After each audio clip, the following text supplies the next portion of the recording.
Non, il y a eu plusieurs périodes dans l'évolution des Trois-Pierres qui a été déterminant pour l'avenir. Tu sais, et quand je parlais de complicité avec le conseil d'administration, la chaise, ces choses-là, on peut en citer quelques-uns. Je pense le premier emprunt que des Trois-Pierres a fait, sous ma responsabilité, parce qu'avant ça, il n'y en avait pas. C'était les sœurs qui baquaient. On manquait 5 000 piastres pour absorber un mois de paye, qui ne court pas une semaine aujourd'hui, mais les sœurs avançaient. On anticipait, Sœur Thérèse, je me souviens, nous permettait d'anticiper la subvention des sœurs. On était rendu à 9 mois d'anticiper sur 12. Donc, mais le premier emprunt, on s'est dit, il faut qu'on fasse quelque chose. Et je m'étais organisé avec les employés pour prendre toute la vieille machinerie agricole qui avait été achetée, donnée par Pierre Jean-Jacques. Ça venait de partout. C'était en quelle année à peu près? Ça, c'était en 93-94. En 94-95. Et on a tout peinturé cette machinerie-là. À l'automne, on l'a peinturé, puis on s'est présenté au financement agricole et on a obtenu un emprunt de 40 000 $. C'était la première fois. On était sûr que c'était à cause de la peinture. Le dossier, je l'ai encore, il était bien monté, les photos, ces choses-là, mais il a été possible parce que la ville avait endossé notre emprunt. La communauté urbaine de Montréal, à l'époque, le directeur, il l'avait endossé en disant si jamais des Trois-Pierres fait défaut du paiement avec le financement agricole, nous, on s'engage à payer. Je pense que ça ne s'est jamais fait à la ville, ce genre de choses-là, par la retraite. Ou avant ça, c'était la première chose. Au même titre que quand on a eu le premier contrat de déneigement au Cap-Saint-Jacques, on l'a traité en sous-contractant du contracteur qui était là. Et là, on l'a fait avec un vieux tracteur, pas de cabine, casque de skidoo sur la tête avec une lunette.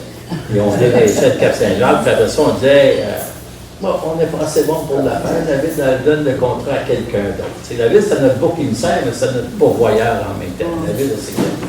Donc, le directeur de l'époque, M. Marleau, il dit fais-moi plus ça, ces choses-là. Je dis oui, mais je ne veux le contrat. Mais si tu le veux, il faut te le donner. Mais on n'avait pas de machinerie. Et c'est là que... une chaufferette au moins? Non, ce qu'on a fait, c'est qu'on a eu vent que Boscoville fermait ses portes. Et que Boscoville avait une fondation dans laquelle, ici, à l'entrée, il y avait un développement agricole. Situez-nous, c'est en quelle année? Là, on est en 98. OK.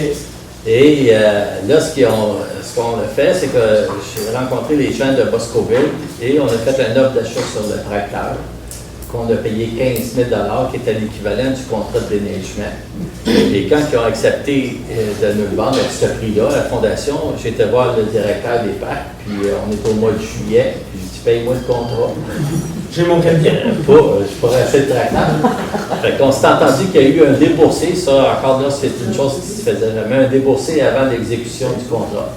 Et c'est le même qu'on a démarré. Quand je suis arrivé à prendre possession du tracteur, j'ai fait 3 chèques. Le gars, il n'a pas trouvé le comique, mais on a fait 3 chèques. Et tout le personnel, c'est ça le fait marquant, tous les employés ont accepté de travailler en dehors des heures de travail pour faire le déneigement, pour qu'on puisse, après ça, prendre l'argent du déneigement et s'acheter d'autres équipements agricoles. Et ça a été une des choses marquantes tout au long de l'évolution des Trois-Pierres. En fait, la chose, non, ça n'avait jamais fonctionné. Je veux dire, ben c'est ça. Ça avait fonctionné. Non, mais après ça, on n'avait plus d'argent pour payer le monde pour faire le déneigement. On l'a fait bénévolement en dehors des heures de travail. On ne cherchait pas de temps supplémentaire. Personne, ça se faisait le soir, puis on faisait notre semaine de travail. On parlait de 7-8 employés seulement sur le lot. Mais ça, c'est des pionniers du début. C'est le même que ça a fonctionné. T'sais. Mais dans les autres coups, on parlait tantôt je parlais de 99, je me souviens, Rachel, là, vous avez été obligé d'arrêter de me manger, là, quand je me suis présenté. On va t'arriver, Rachel. Non, mais je comprends, les diabétiques, il faut qu'elle mange un peu, je ne suis pas venu de même à ça. Mais je me présente un après-midi à l'Oratoire Saint-Joseph, où Rachel avait son petit kiosque. En fait, c'est du vendeur de médailles. C'est ça, parce que c'est un kiosque de pastoral qui recevait les gens. Et là, je suis arrivé en disant la mère Beau qui me propose quelque chose. Hein?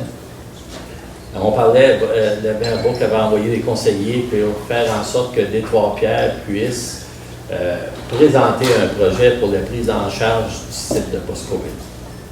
Vous vous souvenez de ça? Ah ben oui. Qu'est-ce que vous avez fait? Ben moi, j'avais rêvé.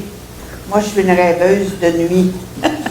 Alors, la nuit, j'avais rêvé que mon véhicule était dans un garage en dessous de l'oratoire Saint-Joseph.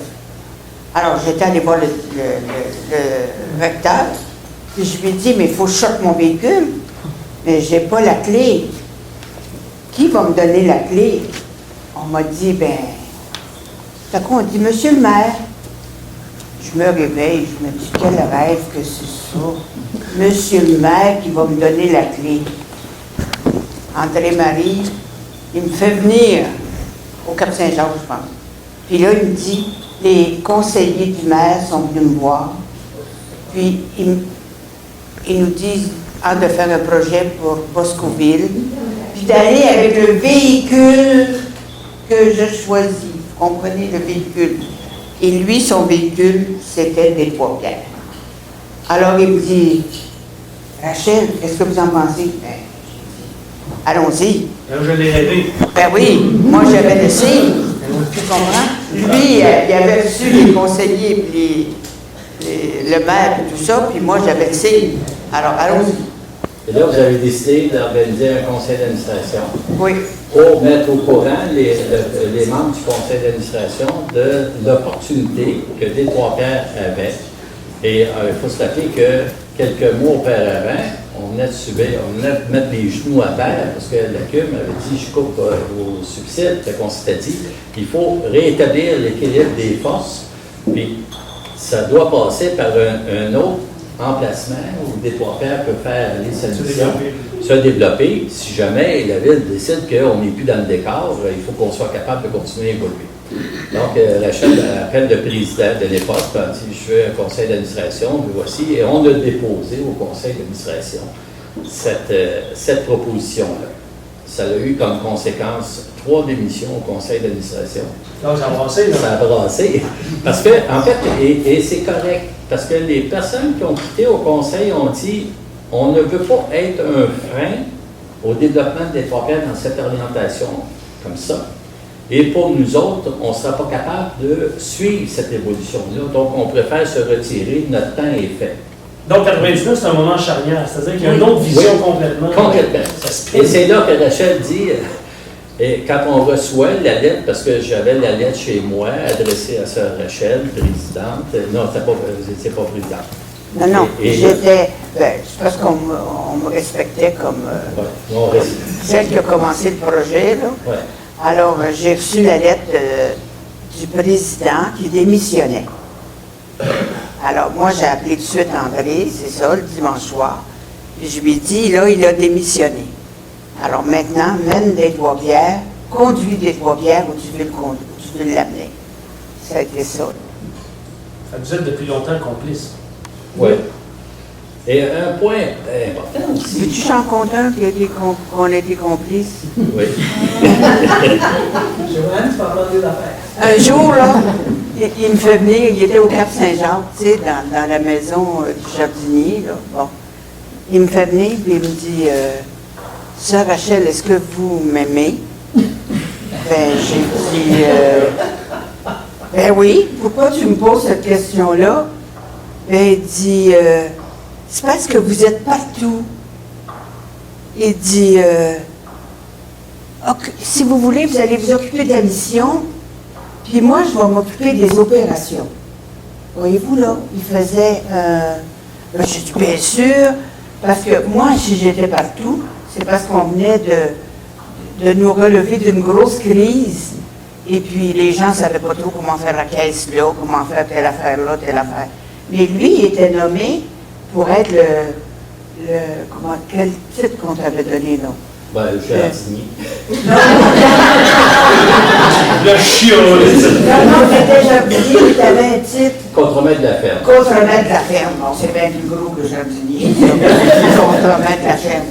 Alors, là, c'est là qu'il m'a dit, alors voyez-vous, c'est comme si ça s'est clarifié. Je n'étais pas directeur général à l'époque. Non, mais ça s'est clarifié. Il m'a dit, occupez-vous de la mission. Alors, c'était clair. Puis moi, je vais m'occuper de gérer la ferme. On avait juste le Cap Saint-Jacques à ce moment-là. Alors, ça a été comme ça. Fait que c'est là que vous êtes devenu un duo. C'est là qu'on est devenu, je pense, puis de façon claire. Compétents chacun dans notre domaine, mais travailler ensemble. Vous êtes comme porteur à tous les deux d'une mission, littéralement. Puis, il faut que notre complicité puisse outrepasser la personnalité pour qu'elle soit au niveau de... Il faut que j'ai cette complicité-là avec le conseil d'administration, la nouvelle présidente. Il faut qu'on ait ces échanges-là parce que c'est... on a toujours été au conseil d'administration, on s'est donné le droit à l'erreur, le droit de dire une chose et de dire le contraire 10 minutes après parce que les gens nous alimentaient dans la réflexion. C'est ça qui est sain. La belle phrase que j'ai goût de dire, c'est parce que c'est Jean Bédard qui a écrit un roman.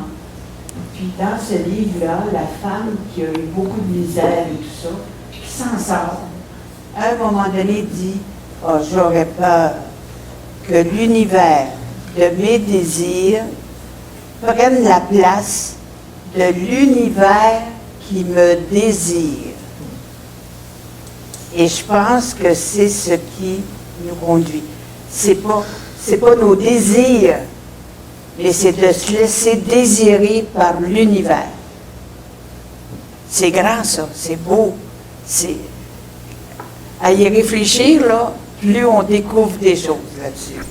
Et c'est cette phrase-là, un dimanche soir, qui m'a rappelé à la sortie de votre retraite, pour me dire, parce que quand on rewind, quand on sort du bureau de la présidente, puis qu'on vient de mettre le genou à terre, puis de perdre 10 000 $ par année pendant les 3 prochaines années, on est en beau fusil. Puis on s'est dit, il faut qu'on aille faire autre chose. Fait qu'on part, l'équipe d'employés agricoles, on est en formation collective dans le bout de Trois-Rivières, puis il y a une ferme à vendre à Champlain, qui est juste un petit peu à côté, qui est tenue par les pères Montfortin. Rachel est avec nous autres, on dit, hey, on s'en va là-bas. Hein? On a été visiter la ferme de Champlain, on s'est dit, ça, c'est une alternative au Cap Saint-Jacques. Puis là, on regardait les possibilités, on a commencé à monter le dossier pour faire financer la ferme, qui coûtait 400 000 à l'époque. Et là, elle m'appelle, puis elle me dit ça, cette chose-là. Puis là, je me dis, c'est-tu moi qui est par rancune ou par vengeance auprès de la ville, hein, qui veut absolument avoir une ferme, tu sais, puis d'autres choses. Fait que là, on a mis le projet sur le haut. On s'est dit, wow, un instant, il ne faut pas agir de cette façon-là. Et quelques semaines après, les conseillers du maire sont arrivés, puis ça nous a comme emmené sur une autre direction complète. C'est de la réflexion. Hein, des fois, on est guidé. Oui. Ben, en fait, on vous souhaite d'être guidé pour un autre 30 ans. Hein?